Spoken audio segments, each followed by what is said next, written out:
بسم الله والصلاة والسلام على رسول الله. رب اشرح لي صدري ويسر لي أمري واحلل عقدة من لساني يفقهوا قولي. معكم أخوكم فتحي، والنهاردة هنتكلم عن ازاي نكريت او يو، وازاي نكريت جروب، وازاي نكريت يوزر. تمام.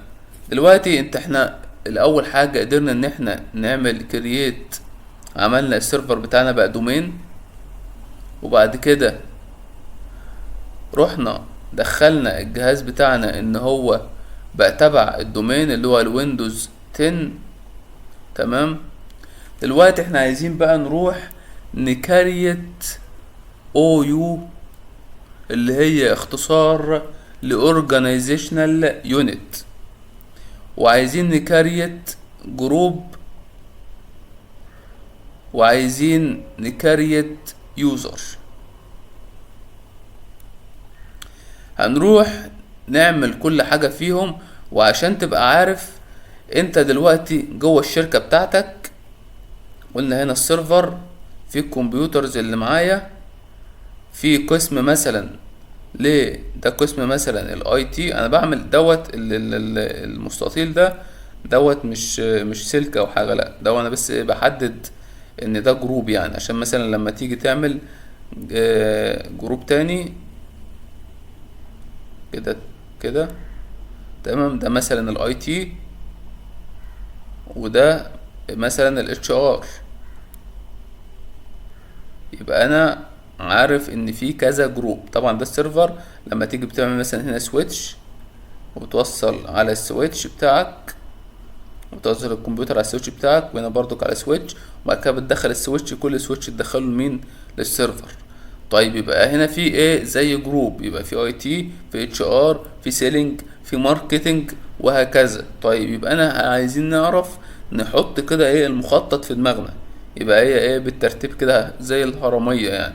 في الاو يو، بيبقى جواه او يو تانية، بيبقى جوه الاو يو يوزرز وجروبس. تمام. هنروح نبدأ كده.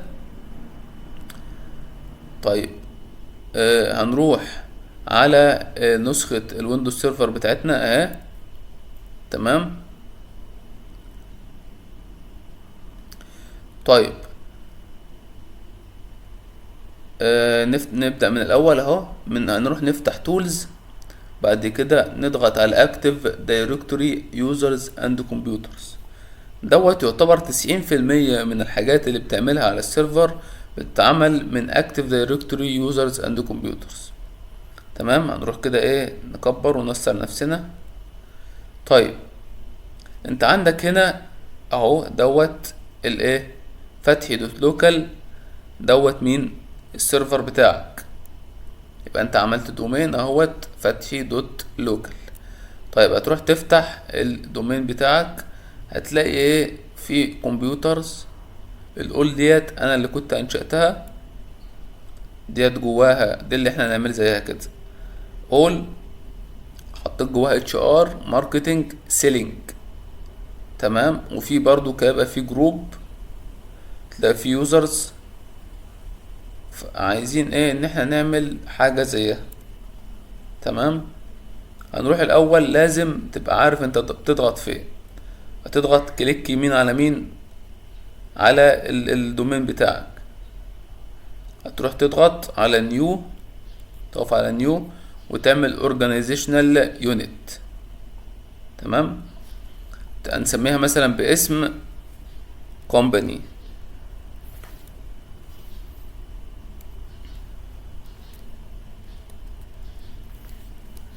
تمام. نضغط على اوكي. يبقى هي كده ديت الكومباني دي بقت تحت ايه؟ بقت تحت الفتحي دوت لوكال. تمام. نروح بقى نضغط على كومباني. عايزين نعمل جواها او يو برضك. هنعمل او يو للاتش ار، واو يو للماركتنج، واو يو للاي تي.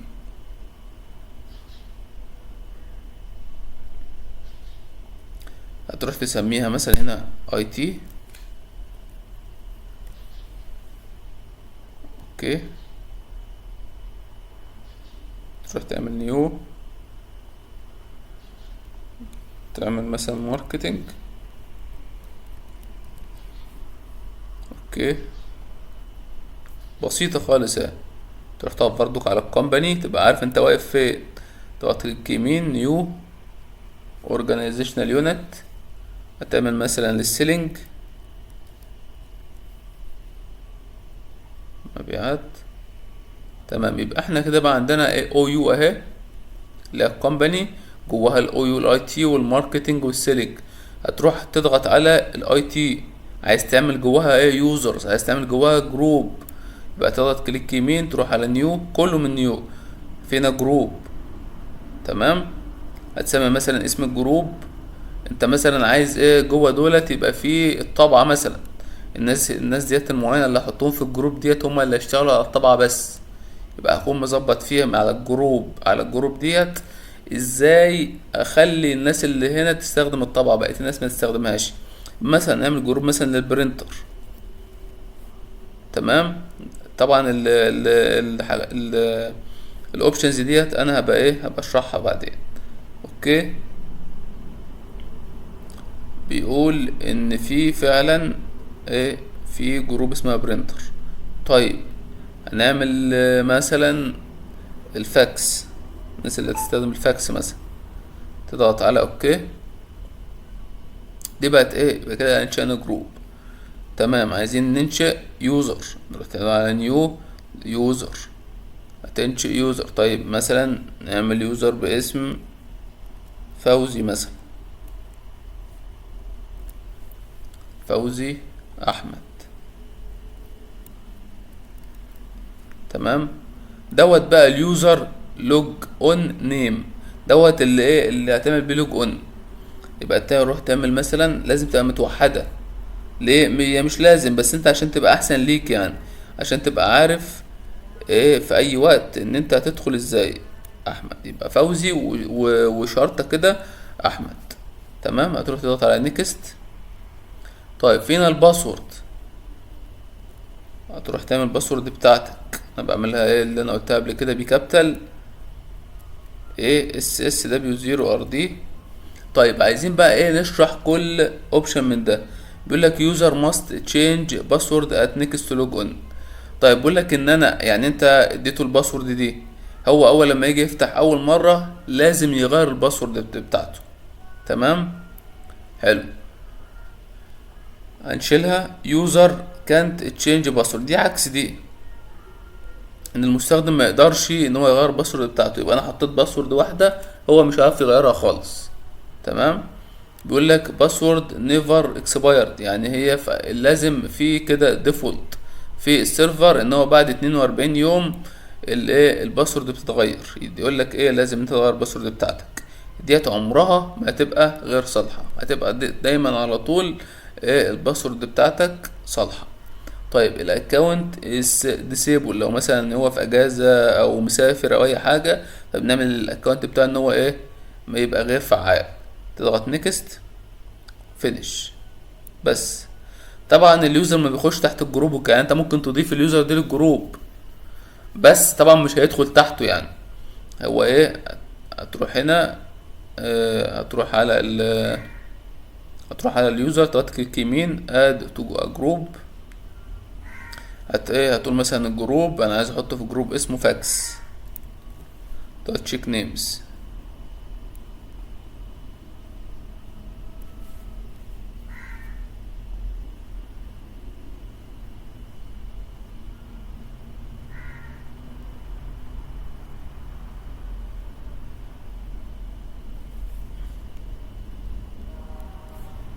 فاكس،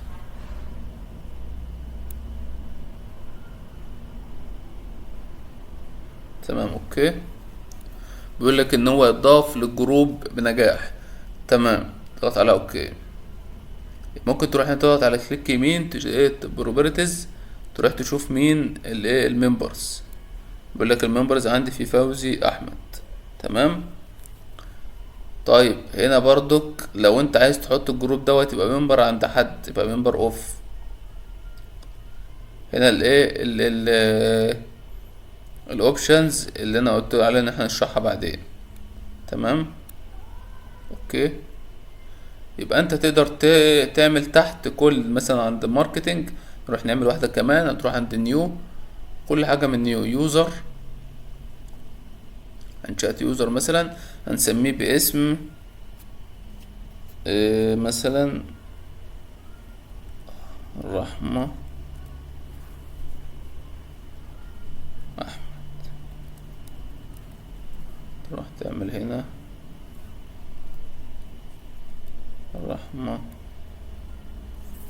شرطة أحمد، اضغط على نيكست. طبعا انت ايه على حسب قلنا ده، وعلى حسب ما انت عايز ايه تعمل ايه. انا مثلا هنخليها المرة دي ان هو لازم يغير الباسورد بتاعته. وعلى فكرة اللي غير الباسورد بتاعته لازم تبقى مختلفة، يعني لازم ممكن حد يقول ايه انا احط الباسورد القديمة، لا مش هيقبلها. تمام، هنعملها مثلا 1 2 3، وهنعملها مثلا 1 2 3. تمام، نيكست، فينيش. تمام، بيقول ان الباسورد لازم على الاقل الطول لازم تكون مثلا 4، متهيألي الديفولت بتاعها بيبقى 4. تمام، هنعمل من 1 ل5. تمام، باك، نعمل 1 2 3 4 5. 1 2 3 4 5. بيقول برضو ان الباسورد ما بتطبقش مع الباسورد بوليسي ريكويرمنت، لان الباسورد ضعيفة يعني. تمام، لازم تبقى كابيتال وسمول. طب نروح نعملها من 1 ل5 بي كابيتال، 1 ل5 بي كابيتال، ولازم يكون فيها أرقام وحروف كابيتال وحروف سمول. سمول كده هتعمل فينيش. طيب تعال بقى نروح نفتح في الويندوز ده، كأن ايه رحمة احمد راح تفتح الجهاز بتاعها. هي مثلا في قسم احنا قلنا حطيناها في قسم الاي تي، فهي راح تفتح الجهاز بتاعها. يعني تضغط على اذر يوزر، تفتح مين؟ رحمة شرطة احمد. هتروح تعمل 1 2 3 4 5. 1 2 3 4 5 بي كابيتال سمول. تمام، شوف بقى هنا بيقول لك ايه the user password must be changed before sign in. يبقى هو لازم انت مش هتعرف تعديه كده غير ما تغير الباسورد بتاعك. نروح نحط الباسورد بتاعتنا.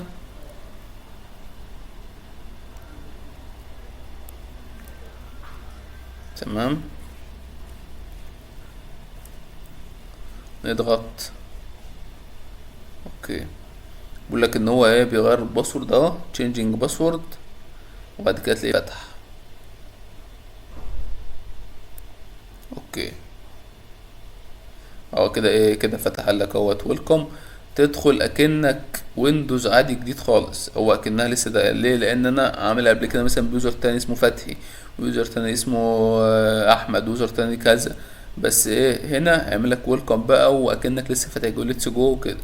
تمام، كده احنا قدرنا ان احنا نعمل ننشئ او يو وجروب، ونعمل يوزر وندخل اليوزر ان هو يبقى تبع الجروب. تمام، بإذن الله في الفيديو الجاي ربنا يسهل عايزين ايه هنشرح الايه الانكريبشن بإذن الله. والسلام عليكم ورحمة الله وبركاته.